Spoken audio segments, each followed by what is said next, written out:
Good evening. I'm Betty Young, and I'm here tonight to pay tribute to my father.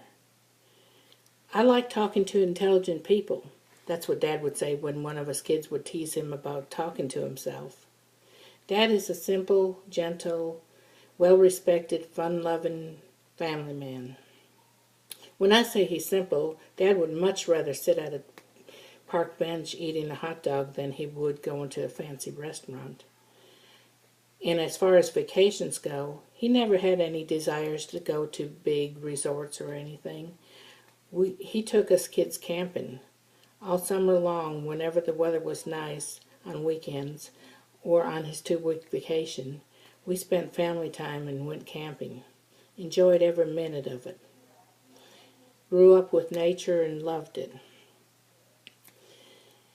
Dad is a gentleman. I never heard him raise his voice. He didn't have to. He raised 4 children without having to holler at us. But we all knew when he meant business, and we all respected him and admired him for it.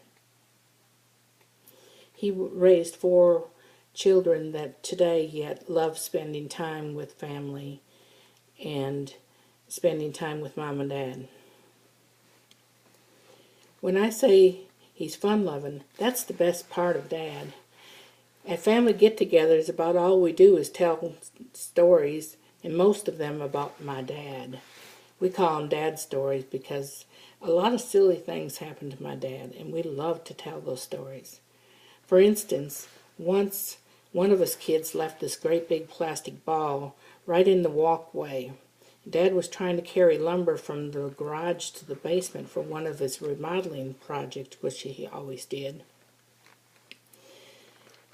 And the ball was in his way, so he gave it a good kick.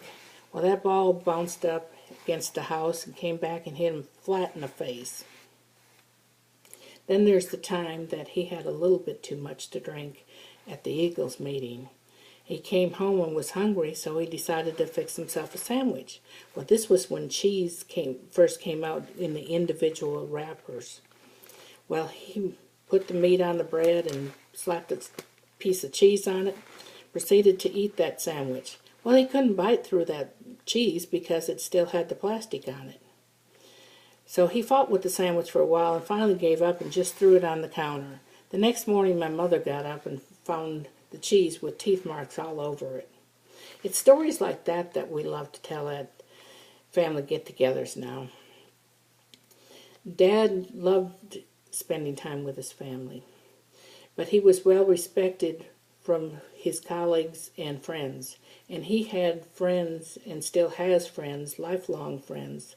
For instance, one of them just passed away this past summer, but Dad and Alex had been friends since the first day of first grade, and they remained friends all this time.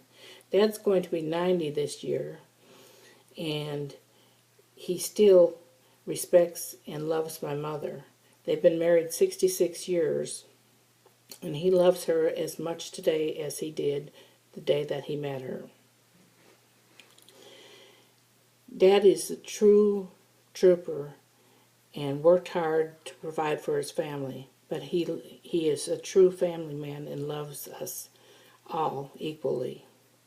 We love spending time with him. And one of my favorite things is going by and picking up Dad on a nice day, putting the top down on the car and taking him for a ride. Sometimes we're gone 7 or 8 hours.